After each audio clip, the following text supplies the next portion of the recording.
नमस्कार दोस्तों, जैन लिपि स्टेनो क्लासेज में आपका स्वागत है। डिक्टेशन स्टार्ट होगी 3 सेकंड बाद। स्टार्ट। महोदय कोमा देसी रियासतों में प्रजा की दशा अत्यंत दयनीय थी। विराम।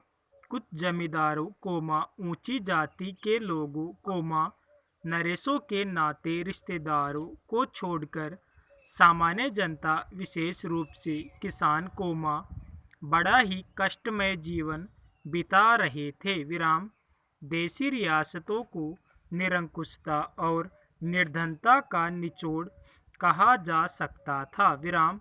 कभी कभी मर्जी होने पर नरेश लोग कुछ लोगों के साथ उदारता का व्यवहार भी कर देते थे कोमा, लेकिन सामान्यतः उन्हें अपने ऐशो आराम और अपने निरंकुश सत्ता की ही चिंता रहती थी। विराम।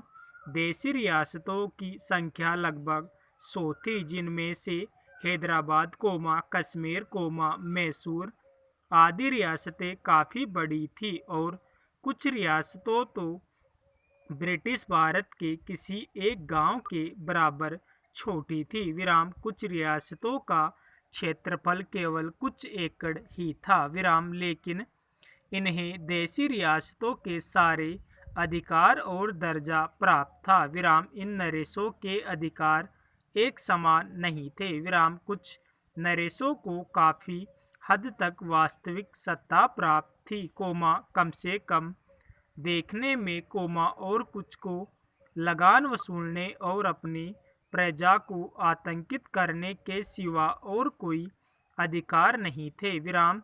इस हालात के लिए देसी नरेशों के ही अकेले दोषी नहीं ठहराया जा सकता है। विराम।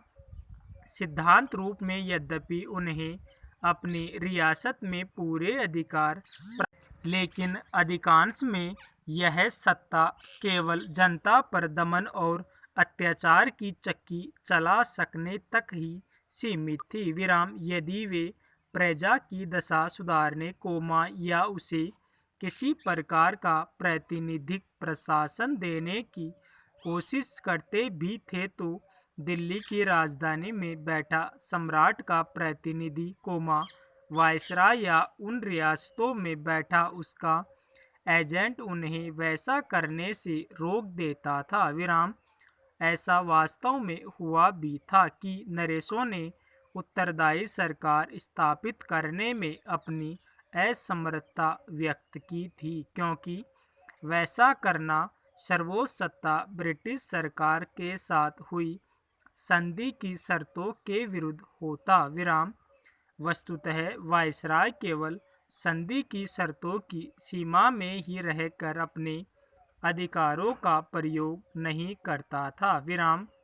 जब बरार को लेकर कुछ विवाद उत्पन्न हुआ था तब लॉर्ड रेडिंग ने यह बात निजाम को अच्छी तरह समझा भी दी थी। विराम। पैरा यह कहना बहुत हद तक ठीक होगा कि असली सत्ता विभिन्न रियासतों में नियुक्त भारत के एजेंटों या रेडिजेंटों के हाथ में होती थी और इन लोगों को भारत सरकार के पॉलिटिकल डिपार्टमेंट की सलाह के अनुसार चलना पड़ता था। विराम।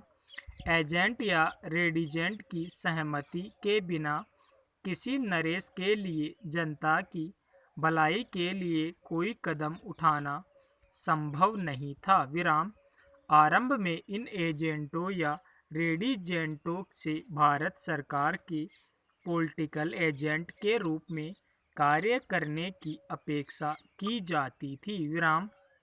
किंतु पीवी मेनन के अनुसार धीरे धीरे उनका स्वरूप बदलकर एक श्रेष्ठतर सरकार के कार्यपालक और नियंत्रक अधिकारियों का हो गया। विराम। सरकार ने इन रियासतों का उपयोग उन गंदगी जमा करने वाले गड्ढों के रूप में किया। विराम। जिसमें शेष भारत का संचित दुख दर्द बहकर जमा हो सकता था। विराम। 1920 से 21 तक रियासतों में कोई राजनीतिक गतिविधि नहीं होती थी। विराम। पैरा महोदय ब्रिटिश भारत में भी ग्रामीण क्षेत्रों के लोग राजनीतिक आकांक्षाओं की तरफ से सर्वथा उदासीन थे, हालांकि वे गरीबी और भूख से कराह रहे थे, कांग्रेस ने और रमेश चंद्र दत्त, दादा भाई नौरोजी, यहाँ तक कि विलियम डिब्बी सरीखे अर्थशास्त्रियों ने इन किसानों की गरीबी और दुर्दशा की चर्चा की थी, लेकिन रियासतों की गरीब प्रजा इन नेताओं के विचार क्षेत्र से बाहर थी, भारतीय राजनीति में गांधी जी के पदार्पण से ब्रिटिश भारतीय क्षेत्रों की जनता में एक नई चेतना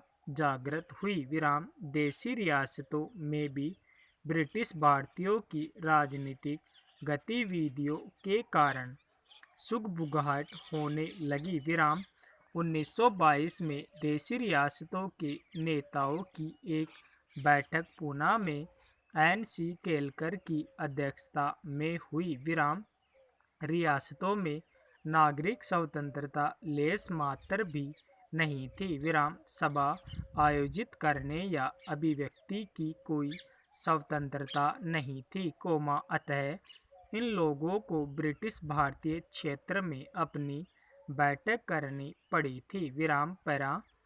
इस सम्मेलन में अखिल भारतीय राज्य प्रजा परिषद स्थापित करने का फैसला किया गया, लेकिन इस फैसले को कार्यान्वित करने में कुछ समय लगा, ब्रिटिश भारत में असहयोग आंदोलन की जो लहर चल रही थी, उसका असर देशी रियासतों पर भी हुआ, धीरे धीरे प्रजा मंडलों, लोक परिषदों, प्रजा मित्र मंडलों, नागरिक अधिकार संघों आदि की स्थापना रियासतों में होने लगी, लेकिन ये संस्थाएं रियासतों के अंदर काम नहीं कर पाती थी, अतः वे पड़ोस के ब्रिटिश भारतीय क्षेत्रों से अपनी गतिविधियां संचालित कर रही थी, प्रजा परिषद का अगला अधिवेशन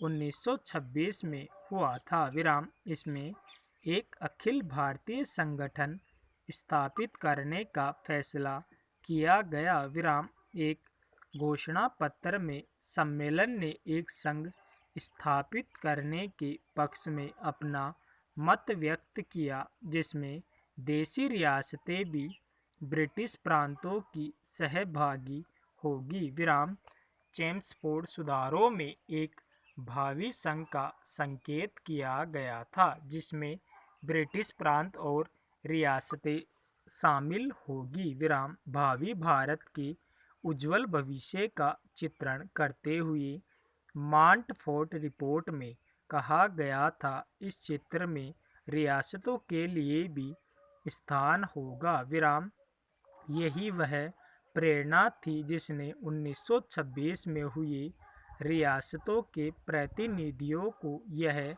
घोषणा करने के लिए प्रेरित किया था कि रियासतें भी इस संघ में भागीदार होगी, सम्मेलन में कहा गया कि सभी भारतीय रियासतों की जनता का लक्ष्य यह मांग करना और उसे पूरा कराना होगा कि भारतीय रियासतों को ब्रिटिश भारतीय प्रांतों के साथ समानता के आधार पर एक ही भारतीय राष्ट्र का अभिन्न अंग माना जाना चाहिए और राष्ट्र को सरकार में उत्तरदायित्व के बुनियादी सिद्धांतों पर आधारित होना चाहिए, किंतु अखिल भारतीय राज्य प्रजा परिषद की स्थापना 1927 में ही हो सकी, इसे रियासतों में एक संगठित आंदोलन की शुरुआत कहा जा सकता है,